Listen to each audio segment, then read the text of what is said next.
However, I think building on the events of the last 2 seconds is counterproductive. It will only distract us from what we actually accomplished. What we wanted was a game where we could compete, and we had quite really clear ideas, which we pursued pretty consistently.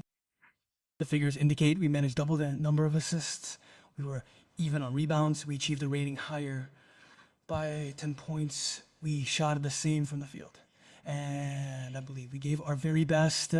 I think Milan won this match due to its strong team of champions consistently scoring exceptionally well. They are players who are used to doing it, and that's why they play in Milan. So it's not like we should complain about this. Milan has them for this, and this is what they did. To my team, I say, don't let the outcome of this game influence your performance. Even if they had won it, it would have been dangerous because our championship obviously needs to be different. We simply have to take home the fact that once again, we managed to change our defensive attitude, and we do it consistently and be effective and prepare for the next home game against Cremona. Questions? Message rent? I wanted to ask two things. One, how proud are you of your team? It's not a random question, given where you played today and how. And then a few words about Calsavara, who showed a colossal personality in the end, and about the captain. I know you would like to say a few words for everyone, but... No, I'll answer you very quickly. I'm proud of my team. I was before this game. I'm equally proud today. The truth is, I might have been quite worried if our performance hadn't been what it was.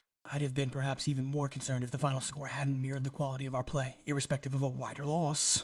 But the key was maintaining our focus, following our strategy, achieving consistency, and even introducing elements of surprise and improvisation as we have on occasion. So I'm proud, just like I was before. As for the two players that you mentioned, Calsavara really did play a fantastic game. We needed two handlers on the court today because it's clear that they did Christ a favor today in the sense that they dedicated themselves to him by pressing him, anticipating him, and therefore taking the ball out of his hands a bit. And because we had to use Dwendler, it was only natural that he got the advantage. Mirzone, I'm so sorry for him. It's a shame because he scored the winning basket, but that's basketball, right? He gave everything in the final defense against Brooks. He really was there. Any other questions? You're welcome. Up front.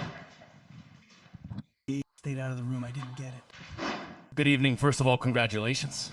And today we came one step away from the third consecutive victory in the championship, right?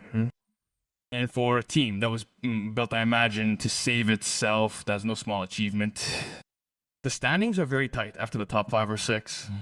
Are you also thinking about the final? No. Or maybe not. Thinking about the final. Okay.